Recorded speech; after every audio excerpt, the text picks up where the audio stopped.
Ramos Horta e Abílio Araújo encontraram-se esta tarde com o Ministro dos Negócios Estrangeiros. À saída, João de Deus Pinheiro não esclareceu qual vai ser a posição portuguesa na cimeira de Maastricht. Portugal então vai exigir o embargo? Saberão aquilo que Portugal vai exigir e eu não considero conveniente estar a antecipar a divulgação daquilo que Portugal vai fazer. Os representantes da resistência timorense pedem de Portugal uma atitude de pressão na cimeira. Há uma convergência de posições entre a resistência timorense e o governo português e os diferentes órgãos de soberania no tratamento da questão de Timor. Na reunião, entregou-se uma carta de Xanana Gusmão. A Xanana Gusmão, portanto, de novo frisa a necessidade de uma convocação da reunião do Conselho de Segurança, mas este ponto foi discutido com o Sr. Ministro e estamos de acordo. O dirigente da Fratilino no exterior, Abílio Araújo, pediu a António Guterres que o Partido Socialista se empenhe na sensibilização da opinião pública nacional e internacional acerca do problema de Timor.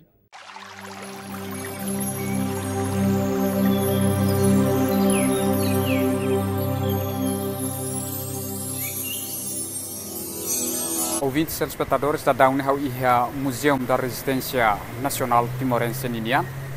Iha haunia kotu kita belhare iha foto leaders husi Portugal ninia husi leader sirne ta fohan no infal ba ita oinsa atu belhare relação sirania ba ita povo Timor-ne oinusa.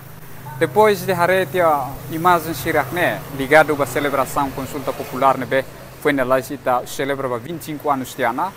Halo ita toma hakar katu conhece dia líder sirnebema husi Portugal nia durante o período de resistência contribuição para ita Timor-ne oinsa. Honune Centro-Leste se prepara pacote especial ida ligado ba contribuição husi líderes husi Portugal nia nebe ia tempo difícil ia período funo ia período lutane sirahoto fosirne contribuição para itinerai mak ikusmai consegue corre duni povo dane husi em okos nação invasora sirnia. Neduni itania líder sirnebe makiha frente armada, frente clandestina, nomos frente diplomática ou frente externa. Se semak serviço direto ho líder sirakne, mas taba assiste documentação nebe Centro-Leste trasik hal investigação. Odi bele identifica duni itania direção luta sirnebe ya tempo difícil serviço hamutuk ho líder susi Portugal nia nebe ikusmai consegue mudar duni situação povo na nação Timor-Leste liu husi referendum odi povo toma bele manang vitória ba independência ninial. Os líderes das duas forças políticas que formam a Convergência Nacionalista de Timor-Leste estão contentes com o trabalho desenvolvido pelo governo português, mas estão esperançados em que a pressão junto de instâncias internacionais seja intensificada. E essa via foi de facto realçada por muitos dos participantes nestas segundas jornadas sobre Timor, que esta tarde terminaram na Universidade do Porto. Conclusões oficiais não houve, mas quase todos pareceram de acordo na necessidade de Portugal pressionar politicamente em três frentes. Bruxelas, sede da CE, Tóquio, capital do Japão, e principalmente Nova Iorque, sede da ONU. Além de Portugal dispor também de meios diplomáticos, ser membro também de blocos muito importantes, quer a nível económico, a nível político, a nível militar, é nesse sentido que nós pensamos que Portugal tem muita importância e Portugal deverá fazer mais alguma coisa junto desses blocos. Há vontade política que já vem sendo demonstrada ao longo dos últimos anos, porém pensamos que é necessário, a partir desta conferência, principalmente através dos contributos que foram dados, fazer com que haja mais criação, mais criatividade, mais ações concretas. Porque não é Portugal que poderá fazer com que a Indonésia reconheça a autodeterminação do povo Mober, é a comunidade internacional. Mas enquanto isso não acontecer, Portugal pode e deve lutar pela preservação da identidade e património timorenses. Presente nas jornadas, o último governador português no território, Lemos Pires, propôs a criação de duas estruturas para esse fim. A criação do Instituto Luso-Timorense, que seria uma instituição forçosamente não necessariamente estatal, mas talvez ajudada pelo Estado, em que uma entidade de prestígio se responsabilizasse por dinamizar, preservar, conseguir aprofundar, portanto, estas relações culturais entre os dois povos. Uma segunda sugestão, se sim um órgão governamental, com uma alta autoridade nomeada pelo Governo, e que teria por missão primária exatamente tentar recuperar e preservar toda a documentação referente a Timor e em relação aos timorenses, fundamentalmente zelar por os promover de maneira a torná-los o mais profissionalmente úteis dentro de um quadro de utilização em Timor, uma vez que se dê a autodeterminação, como julgo que é desejo do Estado português e do povo português. As notícias que chegam de Timor são alarmantes. A Fretilin diz que o ambiente é muito tenso e que os timorenses vivem um dos momentos mais difíceis de sempre. Depois do ataque à igreja de Motael, em Dili, as autoridades indonésias são acusadas de ter invadido várias outras igrejas, matando ou prendendo diversos jovens.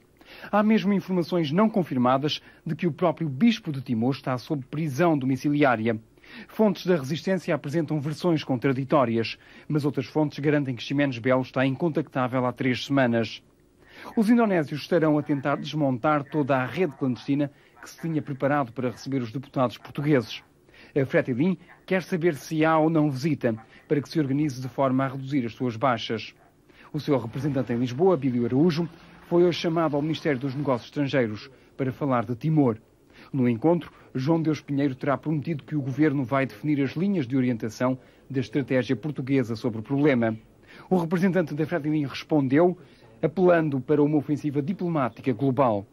Lançamento de uma campanha internacional de sensibilização da questão de Timor, junto dos vários fóruns internacionais e apoio a iniciativas como sendo conferências e denúncias do que se passa em Timor, mas paralelamente à denúncia, como disse, trabalhar para que se encontre uma solução pela via do diálogo. Abílio Araújo diz que há uma grande frustração popular em Timor pela suspensão da visita parlamentar. Segundo ele, grande parte da resistência está agora vulnerável por causa dos seus preparativos para a visita. E é preciso impedir a sensação de que Portugal abandonou Timor. Falando durante o debate do programa do Governo, o Ministro dos Negócios Estrangeiros disse que em breve vai comunicar o que o Governo tenciona fazer em relação à questão de Timor-Leste. O Governo tudo fará para que essa ação não fique impune e tenha consequências para além das condenações políticas a que temos assistido, felizmente com alguma amplitude. Uma das pretensões da resistência é que Portugal envolva diretamente os timorenses nas conversações que eventualmente possam vir a ser retomadas no âmbito das Nações Unidas. Abílio Araújo, que interveio hoje numa conferência da Universidade de Lusíada, apontou ao telejornal as 5 condições que considera essenciais. Que os Estados Unidos reconsiderem a sua posição, que a Austrália denuncie o Tratado Timor-GAP para a exploração do petróleo de Timor, que Portugal nomeie imediatamente o Alto Comissário, que as Nações Unidas conjuguem os esforços da comunidade internacional e que a Indonésia substitua a violência pelo diálogo. Só assim poderemos pôr termo à onda de violência que a partir de agora vai graçar em Timor-Leste. O que é que a resistência timorense preconiza neste momento face aos acontecimentos de terça-feira? Nós consideramos que a Indonésia fechou as portas ao diálogo, que nós sempre preconizamos como uma forma mais correta para resolver o contencioso que existe neste momento. Depois do massacre, ao povo Timor só resta lutar. Sala cheia, a demonstrar que Timor não está esquecido, registrou a presença de Sousa Lara, que frisou estar ali como militante da causa timorense, e de outras personalidades ligadas a Timor. Ramos Horta e Abílio Araújo encontraram-se esta tarde com o Ministro dos Negócios Estrangeiros. À saída, João de Deus Pinheiro não esclareceu qual vai ser a posição portuguesa na cimeira de Maastricht. Portugal então vai exigir o embargo? Saberão aquilo que Portugal vai exigir e eu não considero conveniente estar a antecipar a divulgação daquilo que Portugal vai fazer. Os representantes da resistência timorense pedem de Portugal uma atitude de pressão na cimeira. Há uma convergência de posições entre a resistência timorense e o governo português e os diferentes órgãos de soberania no tratamento da questão de Timor. Na reunião, entregou-se uma carta de Xanana Gusmão. A Xanana Gusmão, portanto, de novo frisa a necessidade de uma convocação da reunião do Conselho de Segurança, mas este ponto foi discutido com o Sr. Ministro e estamos de acordo de que as demais que estão sendo tomadas junto da Comunidade Europeia, junto do Conselho da Europa, Parlamento Europeu e bilateralmente com os Estados Unidos e outros, preenchem perfeitamente os nossos objetivos. O dirigente da Fretilin no exterior, Abílio Araújo, pediu a António Guterres que o Partido Socialista se empenhe na sensibilização da opinião pública nacional e internacional acerca do problema de Timor. viemos transmitir a nossa preocupação principal, que é obter, conseguir em Portugal o consenso para uma estratégia nacional portuguesa única, em torno da qual o Estado português e a sociedade civil portuguesa se podem mobilizar na batalha pela autodeterminação do povo de Timor. Em outubro de 1990, antes do massacre de Santa Cruz e quando se julgava possível a deslocação de deputados portugueses àquele território, o dirigente Afretilini no exterior apresentou um plano que defendia a negociação de Timor entre Portugal e a Indonésia. Hoje reforçou esta ideia. A sensibilização da opinião pública internacional, a pressão permanente sobre a Indonésia e encontrar uma solução para o povo timorense através do diálogo são algumas das propostas de trabalho que Abílio Araújo apresentou ao secretário-geral do PS para a elaboração de uma estratégia única que possa ser desenvolvida pelo Estado português e pela sociedade civil. Durante a reunião falou-se ainda sobre a necessidade de existir um trabalho de informação sistemático, uma emissão de rádio em português e em línguas locais para o território. Abordada foi também a situação política na Indonésia e a resolução da ONU sobre a questão de Timor-Leste. Um sorriso de satisfação invadiu de novo as várias faces da resistência timorense. Para Afretilin, a participação de timorenses nas conversações entre Portugal e Indonésia é fundamental. Mais tarde ou mais cedo, os timorenses serão chamados a participar, quer queiram os indonésios, quer não. Nesta fase, consideramos que Portugal, através do Ministro dos Negócios Estrangeiros, João de Deus Pinheiro, é um bom advogado. Ou melhor, Portugal continua a ser o advogado natural dos timorenses. Mas como advogado que é, também precisa da participação da vítima. E a vítima são os timorenses. O queixoso são os timorenses. Na opinião da UDT, a Indonésia, a partir de agora, já não pode recuar porque a comunidade internacional está muito atenta. A Indonésia, ao ceder até este ponto de aceitar o diálogo com o governo português, terá que aceitar também as condições das Nações Unidas, segundo as quais, para o diálogo, é necessário estarem também envolvidas as partes interessadas, neste caso Portugal como potência administrante, Indonésia como potência militar legalmente que está a ocupar o território de Timor e os timorenses que são a parte mais interessada em todo este processo. O porta-voz de Xanana Gusmão, esse defende a participação mesmo indireta que seja dos timorenses nas negociações. Não tinha quaisquer ilusões quanto ao resultado do encontro entre o ministro João Deus Pinheiro e o seu homólogo indonésio Ali Alatas. Eu previa, antecipava que o encontro não iria resultar em coisa alguma, mas também acredito que isto é apenas o primeiro passo. A Indonésia vai ceder em futuro próximo, a médio prazo. Para José Ramos Horta, os timorenses não devem ceder nas questões fundamentais, mas podem flexibilizar pontos de vista visando facilitar as conversações. Na reunião em que participou o Ministro dos Negócios Estrangeiros, foi decidida a composição da delegação parlamentar, um deputado dos Verdes, um do CDS, um do PCP, 3 ou 4 do PS e 5 ou 6 do PSD. O Presidente da Assembleia da República, após consulta da Conferência de Líderes Parlamentares, designará na terça-feira o chefe da missão que se deslocará a Timor-Leste. Foi uma visita preparada com todo o cuidado.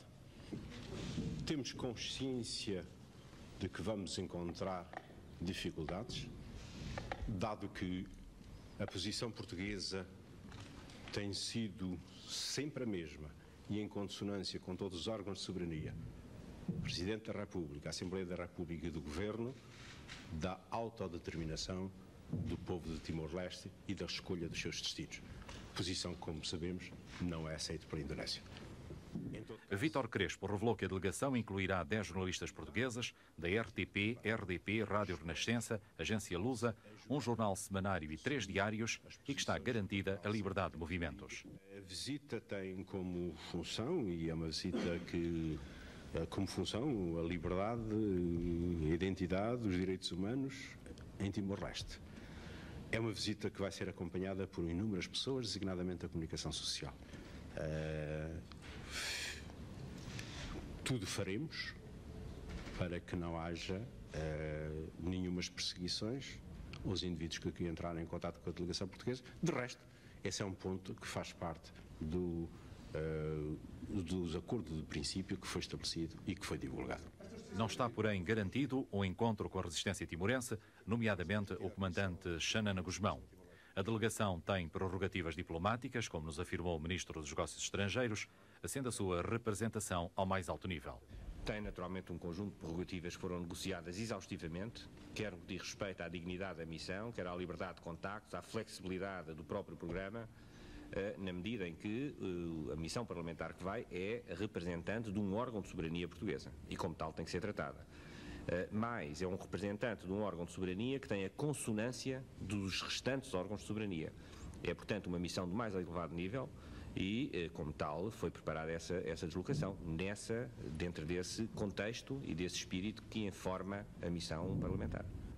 Os deputados serão designados até terça-feira, na base da Assembleia saída das eleições de domingo passado. E, nessa altura, será igualmente divulgado o programa da visita.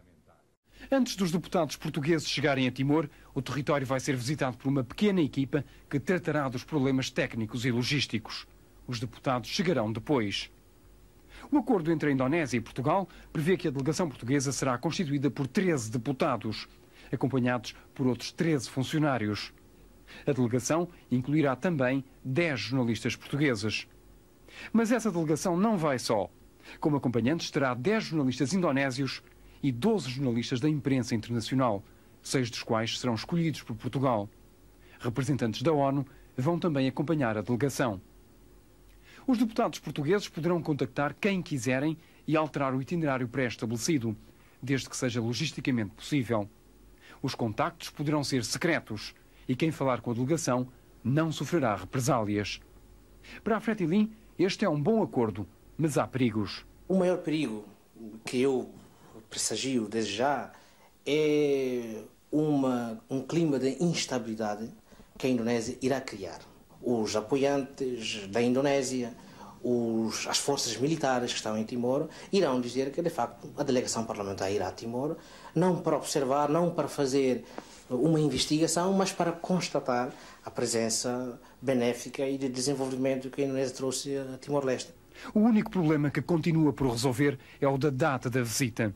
Para além das 6 propostas existentes, a única coisa que se sabe é que ela durará 10 a 12 dias e terá que ser efetuada até novembro, antes das chuvas caírem. O timorense Abílio Araújo encontrou-se hoje com Cavaco Silva, a quem mencionou a possibilidade de se convidar já para setembro nomes como Lopes da Cruz, Mário Carrascalão, Abílio Osório e Ximenes Belo. O Primeiro-Ministro terá manifestado algumas reticências, tendo somente falado em simpatia para com essa reunião em Lisboa. Um sorriso de satisfação invadiu de novo as várias faces da resistência timorense. Para a Fretilin, a participação de timorenses nas conversações entre Portugal e Indonésia é fundamental. Mais tarde ou mais cedo, os timorenses serão chamados a participar, quer queiram os indonésios, quer não. Nesta fase, consideramos que Portugal, através do Ministro dos Negócios Estrangeiros, João Deus Pinheiro, é um bom advogado. Ou melhor, Portugal continua a ser o advogado natural dos timorenses. Mas como advogado que é, também precisa da participação da vítima. E a vítima são os timorenses. O queixoso são os timorenses. Na opinião da UDT, a Indonésia, a partir de agora, já não pode recuar porque a comunidade internacional está muito atenta. A Indonésia, ao ceder até este ponto de aceitar o diálogo com o governo português, terá que aceitar também as condições das Nações Unidas, segundo as quais, para o diálogo, é necessário estarem também envolvidas as partes interessadas, neste caso Portugal como potência administrante, Indonésia como potência militar legalmente que está a ocupar o território de Timor e os timorenses que são a parte mais interessada em todo este processo. O porta-voz de Xanana Gusmão, esse defende a participação, mesmo indireta que seja, dos timorenses nas negociações. Não tinha quaisquer ilusões quanto ao resultado do encontro entre o ministro João Deus Pinheiro e o seu homólogo indonésio Ali Alatas.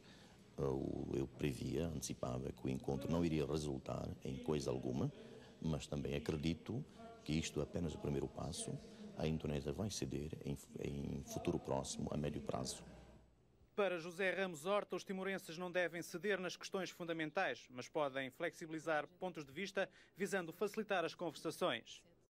A UDT, União Democrática Timorense, afirma a sua disponibilidade incondicional para conversações com a Indonésia ao lado da Fretilin, mas adverte, nada poderá ser possível sem o regresso de Portugal como potência administrante. Defendemos o regresso de Portugal para Timor para preparar paulatinamente a população timorense no sentido de conseguir as estruturas mínimas, quer económicas, sociais, políticas, para que possa depois livremente decidir do seu futuro. A Fretilin defende posição idêntica. Para Abílio Araújo, a diferença em relação ao plano do Conselho da Resistência Molber reside na questão da autonomia. A Fretilin rejeita a autonomia limitada, com Assembleia e Governador eleitos, por significar implicitamente o reconhecimento da soberania indonésia, embora a título precário, ou seja, até à realização do referendo. Para a Fretilin, Portugal deverá nomear um alto comissário. O plano constitui também novidade para o governo português. Para além da situação transitória, haveria a situação perene. Todas as bases de negociação são boas quando há boa vontade de ambas as partes. E aquilo que eu gostaria de ter era, acima de tudo, uma boa vontade da Indonésia para, através do diálogo político, resolver as questões de Timor. Tudo isto prevê a aceitação das conversações pela parte indonésia, o que até ao momento o governo de Jacarta tem rejeitado, apesar da pressão das Nações Unidas e da comunidade internacional nesse sentido. Há um ano atrás, Xanana Gusmão ainda gravava mensagens de revolta nas montanhas de Timor-Leste. Agora está em Jacarta, na prisão. Foi capturado em Dili pelos indonésios no final deste ano. O julgamento já está até marcado para o próximo janeiro na capital timorense. Em Portugal, há quem não acredite na sentença de morte para Xanana. O deputado Ângelo Correia é um deles. Tem a certeza que 93 será um ano difícil para a resistência timorense. Isto porque a Indonésia mudou de estratégia depois do massacre de Santa Cruz. A Indonésia percebeu que a pior política era a repressão. Não só no plano interno, como também no plano externo. E como estas questões de direitos humanos hoje em dia jogam-se, sobretudo na comunidade internacional, como bem diz Portugal, o problema de Timor não é um problema entre a Indonésia e Portugal, é um problema da Indonésia e do resto da comunidade internacional. Eles vão jogarem nesse tabuleiro. E ao jogarem nesse tabuleiro, eles vão tentar dar uma ideia daquilo que você dizia, uma política de misericórdia. E com isto aparentam, na forma, que estão numa política diferente. Na ponta leste de Timor, a resistência continua ativa, agora comandada por Maunu. Se a resistência conseguir aguentar, eu penso que a Portugal nada mais resta do que continuar com esta política, que é de dizer, enquanto a lamparina da resistência a chama da resistência estiver a brilhar nas montanhas de Timor ou na cidade de Dili, Portugal deve apoiar o desejo do povo timorense de, através de um ato referendário, dizer se quer continuar ou não integrado na Indonésia. Em Portugal, a resistência espera que o poder político se assuma como advogado natural da causa timorense. E todos esperam que a Indonésia se democratize. Eu confio que as forças democráticas emergentes na Indonésia venham dar o seu grande contributo para a democratização da sociedade indonésia e, com isso, a questão de Timor será mais facilmente tratada a nível internacional. A primeira cimeira entre Durão Barroso e Elia Latas decorreu este mês nos Estados Unidos, mas resultou em nada. O próximo encontro será em abril de 93, em Roma, mas o pessimismo continua a pairar no ar. Diz Ramos Horta, o convite do presidente indonésio para encontros com timorenses no exílio é suspeito. É preciso mais informação para avaliar as intenções de Suharto. Há indicações de que poderá haver encontros, mas não há clarificação sobre com quem é que o presidente Suharto realmente deseja falar. A nossa interpretação, mas podemos estar enganados, é que não passa de uma pequena manobra, não muito subtil, não muito inteligente, antes da cimeira da APEC, para um encontro, afinal, com elementos que não fazem parte da resistência. Uma boa notícia para a resistência chegou dos Estados Unidos. O presidente Clinton vai falar de Timor a Suharto ainda este mês. Para nós é altamente positivo, porque temos a garantia de que o presidente Clinton vai levantar a questão de Timor-Leste em vários pontos. Primeiro, necessidade do diálogo no quadro das Nações Unidas, dar passos em frente sobre a desmilitarização do território, que para nós tem que ser sob verificação internacional. O presidente Clinton vai falar da questão de diálogo com os timorenses, não vai tocar na questão da autodominação, mas para nós já é importante que ele, chefe da única superpotência que neste momento existe e que é um grande aliado da Indonésia, que levante essas questões. E não vai ser apenas Bill Clinton a levantar esta questão. Ramos Horta garante que também os primeiros ministros do Canadá, Austrália e Japão irão pedir contas à Indonésia sobre a situação em Timor.